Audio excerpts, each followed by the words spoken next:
Well, thanks for coming out, and we may still have people trickling in, but thank you for your time. Also, it's been a hot day. Sitting in an air-conditioned room probably seems like a good idea too, and it is. So I'm Mike Tsugawa. I teach Japanese at Michigan City High School. In fact, one of my star students is on hand today. We'll make sure we embarrass her later. I teach high school Japanese, I coach tennis, and when I'm not doing either of those things, I'm almost always playing kendama. So, kendama, I'm going to presume that you know little or nothing, so I'll talk a little bit about where this came from. No matter... Excellent.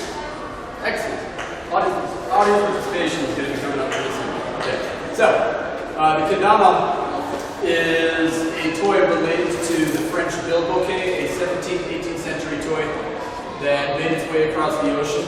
The kendama in Japan has looked like this for almost 120 years now. But no matter what culture you came from, you are probably familiar with a toy that looks like this.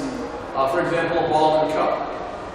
A ball and cup, if you are from the European continent, England, what have you, this spike would not exist, and you'd hold what looked like an egg cup and maybe do that and, I don't know, break the egg and get some salt. If you are from Central America, South America, you might be familiar with a toy called the bolero. And in that case, what looks like a barrel here would not exist. The spike would, and you would spend your time playing with the bolero, trying to put the barrel on top, or maybe kind of flinging it and twisting it through space and doing something like that. The kendama, because it has those parts in this case, the cups, the spike, the string, the tama, there's a huge variety of things we can do with it. So these cups, in fact, are actually different sizes. I don't know how apparent that is from where you're sitting. But we have a small cup, a big cup, and a base cup.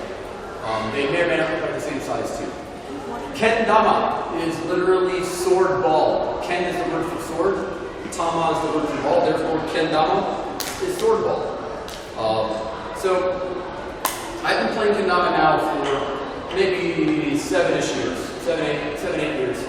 And it began with one of these lying just around my classroom, and an English teacher coming in and saying, "Hey, sensei, what is this?" And I said, "It's a kendama from Japan. I think you catch balls in cups." And because I play tennis, manipulating something like this is not a big deal for me, and so the appeal was very quickly lost. I did that, and I said, okay, I'm done. But he caught fire, and he absolutely could not put this thing down.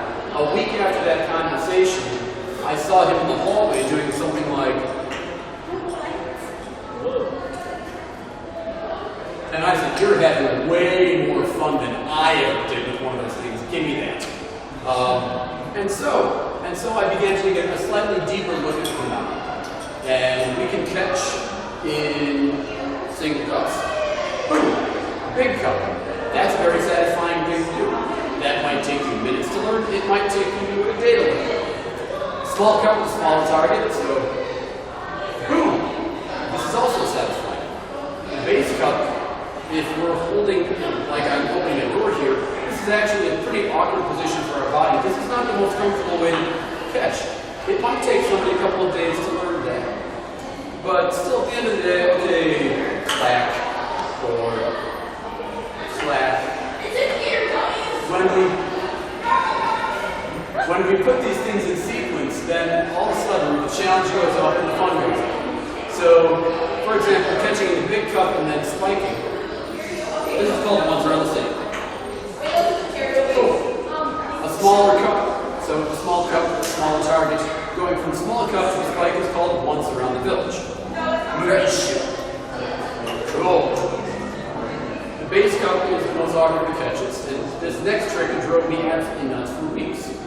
Doing this, and by the way, kendama will also help you develop a healthy appetite for constructive failure. So this is called kenshu. The Japanese word for prefecture, what we might know as a state, is prefecture. So base cup spike is once from prefecture.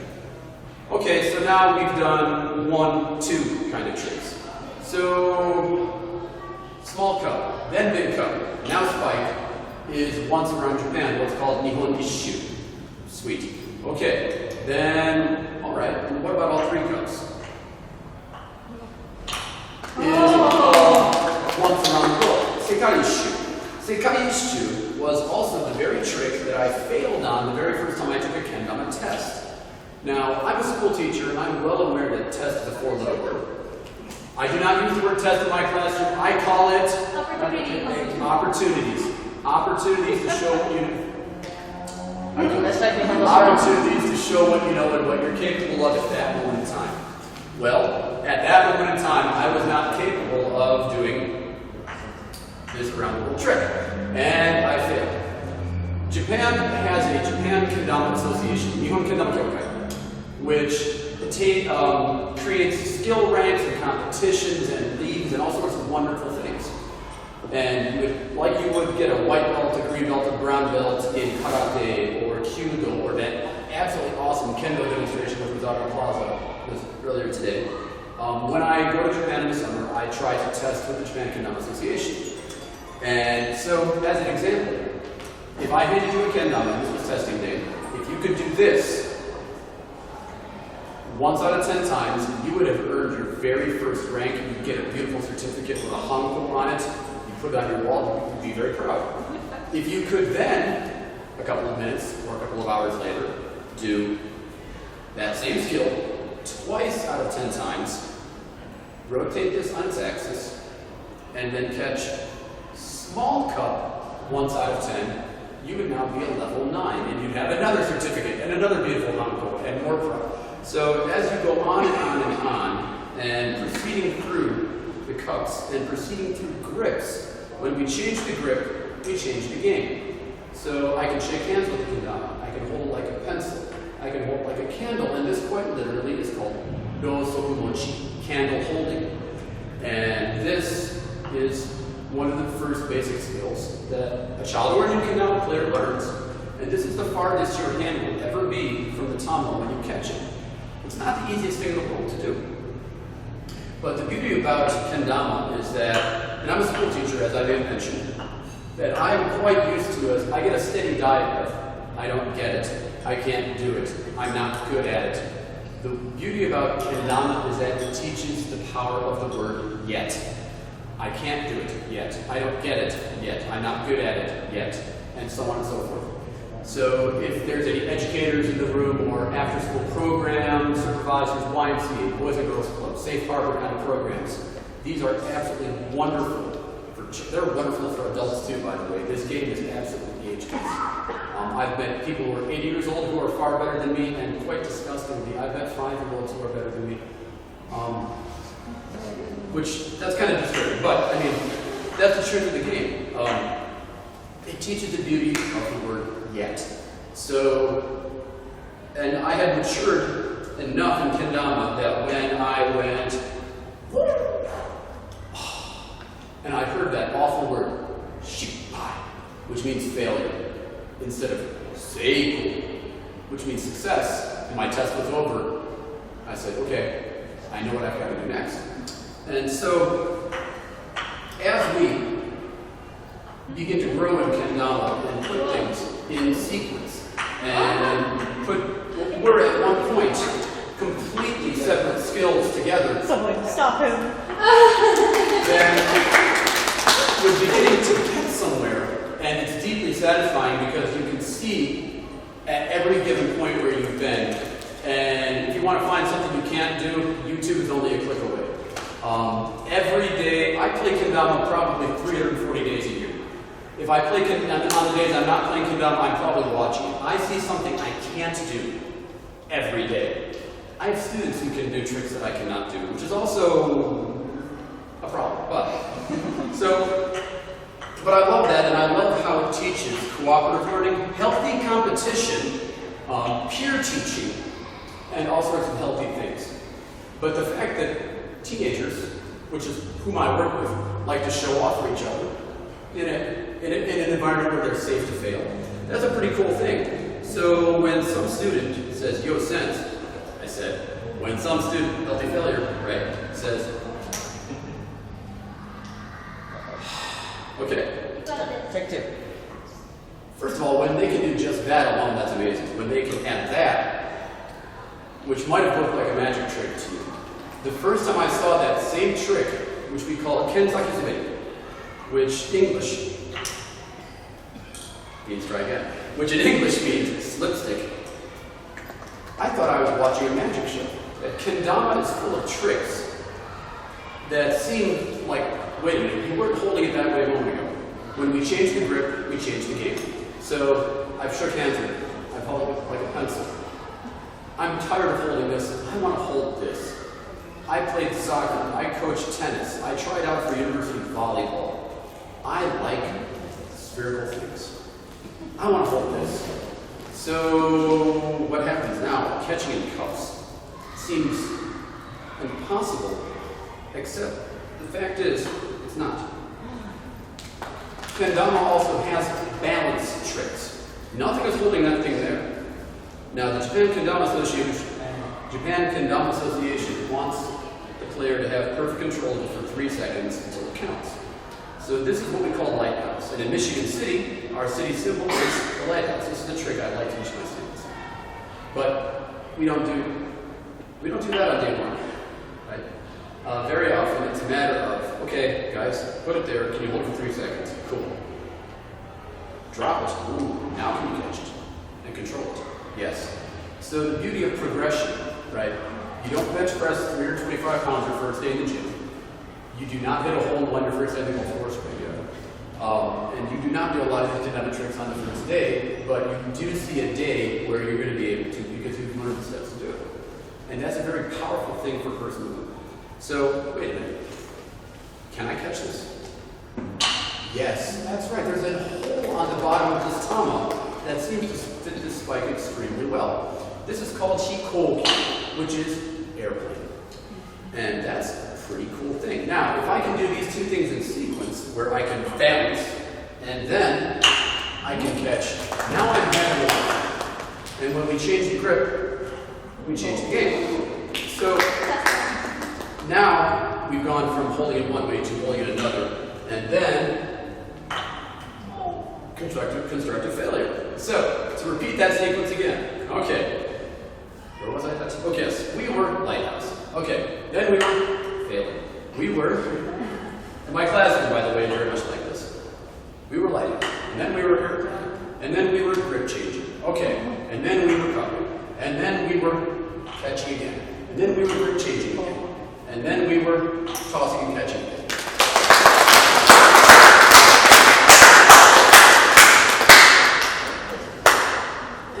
The opportunity to show off in a healthy way is a beautiful thing. The opportunity to make people say, whoa, do that again, is also kind of cool, to be quite honest. Oh dear. So, I've held this, I've held that. There is a string here after all.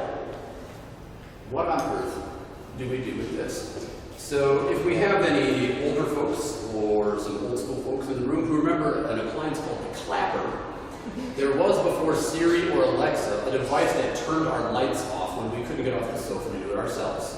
So let's do a little test. Let's see where we're at in the room. Clap on, clap off. Okay, so you've seen the commercial. So the idea of this next trick is to lift, clap, catch. Okay, lift this, clap, and then catch it again, hopefully with things still intact. Okay, good. So doing that once is pretty fun. Now, people do like to clap their hands after all. And 3, okay, 4 might be a stretch today. I think that might be 4. My record is about 5. And we're grateful for the stage. What's really nice about this is that when I hand this to a student or somebody who's not familiar with Kendama, and I show them this, almost certainly the next thing that happens when I tell them to try it is, whoa! Sensei. I almost took my eye out. So some people need to see me do that. Some people need to tell them how to do that. And I say, okay, knees down, straight up, big cup. And if this is still happening, then maybe I'll get closer to the student and say, I want you to do what I did. Don't hit me. And then all of a sudden, they know that things must go up straight or they're going to fail Japanese class because they've taken me out. So it's taught me a lot about teaching and watching students learn, or watching anyone learn Kendama. Taught me about that kind of thing. So string tricks, okay, cool. And I'm a tennis player, and I used to play volleyball. I like to throw things and make them fly. So what if we let it take flight? And then you find you're kind of putting on a show. That actually was much easier than it looked, but you guys don't know that. So, and what if we threw from here? Okay, wait a minute. Wait. Okay. Well, you threw that, but all you did was just put stuff back together. What happens now? Nothing good, possibly.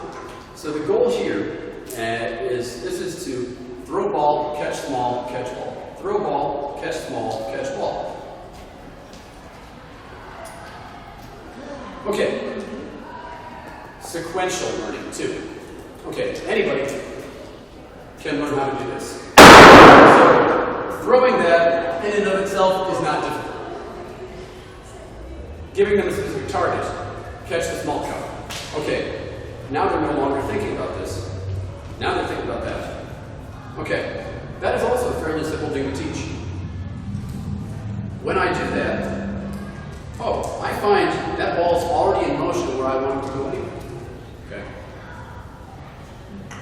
And I don't know if you like kotowaza, but one of my favorite ones in my classroom is senni no michi mo ippo kara, that the 1,000-mile journey has a first step. No matter how hard something is, getting into college, right? Interviewing for the job you really want, finding a good life partner, there is a step to that success you seek. And so, if you just show them this, then it's kind of hard to see the trees in the forest because they've seen the whole forest first, right? So, throw ball, catch small, now catch ball. Now, admittedly, right? And failure is always a possibility, but most of it's harmless failure. I didn't fall off a skateboard and hurt myself. But there's a progression, and it's usually a pretty fun progression. Using the body. So, okay, as I said, I used to play soccer, so that's fine. There is a baseball field over there. Yes. That way. Cool. All right. To play baseball, you need a bat, a ball, and a glove. Okay. So, and after all, baseball is base, primarily hitting, so let's hit it. And defense means you catch things. So, with the bat, hit the ball, and go ahead and catch it. That is a signal. Okay. Change the equipment, and that is a dolphin. Drop my fingers here. This is slightly hard to catch, but that is a trip. And if I catch it on the spike, you'll believe in unicorns because nobody catches it on the spike. That's a trick that I get about 1 every 300 attempts, and never have any time. I believe. So there's always something in front of you that's next, but there's always something you can find a skill that any player can do. So with that, I would love to see you come down to the stage and grab a kendama. Whether it's gray or whether it's red and wood jobs is entirely up to you. But this is the audience participation segment. Help yourself to a kendama.